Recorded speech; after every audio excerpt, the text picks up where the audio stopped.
مرحبا. بيسعى ابنك بتركضي ركض على الصيدلية مشان تجيبي له دواء يوقف السعلي.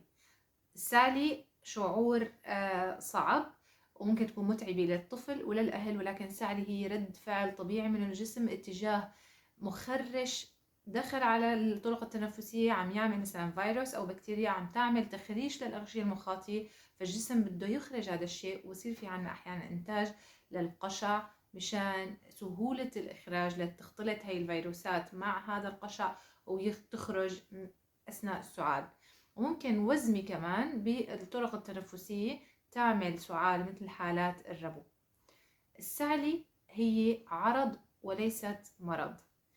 أشيع شيء عند الأطفال إنه يكون السعلي ناتج عن الرشح، وممكن إنه يكون ناتج عن شيء تاني مثل مثلا الربو أو حساسية اتجاه فرو الحيوانات أو حبوب الطلع، أو ممكن تكون ناتجة عن استنشاق مادي ما، أو الدخان الناتج عن السجائر، أو ممكن تكون ناتجة كمان عن إنه الطفل حط شيء بحلقه، مثلا ألعاب، عم يلعب بألعاب وحط شيء بحلقه فصار في عنده سعلي مفاجئة مشان يخرج هاي اللعبة أو الشيء اللي علق بحلقه. السعلي الناتجة عن الرشح أو التهاب بالطرق التنفسية بالعادة ممكن تستمر بعد ما الولد يطيب من الرشح أسبوعين لثلاث أسابيع، فبتستمر فترة من الزمن. بس إذا استمرت أكثر من 4 أسابيع فممكن يكون السبب شيء تاني غير الرشح، أو ممكن يكون الولد رشح لمرة تانية. فبعد ال4 أسابيع ممكن إنه نحن نسأل الدكتور لنشوف إذا في عند الولد شيء تاني، لأنه غالبا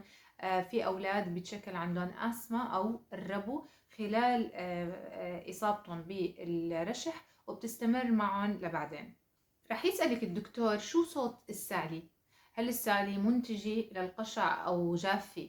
أيمت ابنك بيسعل؟ مثلا بيسعل بعد الأكل، ولا بيسعل بالليل أكتر شيء، ولا بيسعل لما يركض بعد نشاط معين ما، لما يركض، لما يلعب رياضة مع رفقاته؟ فكتير مهم نعرف هي الأجوبة مشان نقدر نساعد الدكتور إنه هو يعرف سبب السعلي. شو فينا نعمل لنخفف على الولد معاناته مع السعلي؟ أول شيء نشرب مي. المي هي شغلة بنغفل عنها كتير، والسوائل بشكل عام. وأثبتت الدراسات إنه المي إذا شربناها هي حل للقشعة مثل الدواء اللي بنشتريه من الصيدلية بنفس المستوى. فشرب كميات كبيرة من السوائل بتخلي هذا القشع يصير مائع أكثر وسهل إخراجه. فممكن نشرب مي، ممكن نشرب شاي، ممكن نشرب المي الدافئة أو الشاي، المشروبات الدافئة بتساعد كمان على تخفيف الألم بالحلق عند الطفل. تاني شغلة هي العسل. العسل كمان أثبتت الدراسات إنه هو بيخفف السعلي وبيحل القشع. فممكن نحن نحط معلقة عسل بكاسة مي دافي ونشربها للولد، وممكن نطعميه للولد معلقة عسل. ثالث شغلة النوم. لما ينام الولد بيسعل أكتر لأنه المفرزات بتجمع هون أكتر والوزمة بتزيد، فمشان هيك كتير مهم إنه نحن نحط أكتر من مخدة تحت راس الولد لنرفع له راسه.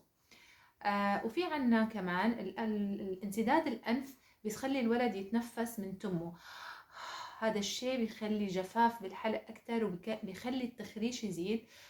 فالأفضل إن احنا نساعد الطفل على إنه نفتح له أنفه، مثلا ببخاخات الأنف أو بغسول الأنف الموجودين بالصيدلية. وفي بخاخات أنف مع مضادة للاحتقان، فهي كمان بتساعد الولد أكتر مشان ينفتح أنفه، خصوصا قبل ما ينام بالليل، مشان ما يصير في عنده جفاف بالحلق من التنفس عن طريق الفم. كمان في عنا شغلة إنه الولد إذا عم يسعل كتير ممكن إنه هو يجرح حلقه، فبصير في عنده ألم بهاي بالحلق، فبصير عنده صعوبة بالبلع، ممكن يصير ما ياكل وما يشرب. فنحن بنساعده إذا أعطيناه مسكنات ألم. ما بدنا ننسى إنه يبتعد ويتجنب المناطق اللي فيها دخان، أو حتى التدخين بالبيت. حتى لو كان مثلا بغرفة تانية، بس الولد ممكن يفتله بعد ساعتين 3 4. تجنب التدخين تماما بالمكان الموجود فيه الطفل، لأنه التدخين بيزيد السعلي وممكن يكون مؤهب لإصابة الطفل بالربو. كتار ممكن يقولوا يعني شو ما نروح على الدكتور، خلص أنا نقعد بالبيت إذا الولد عم يسعل.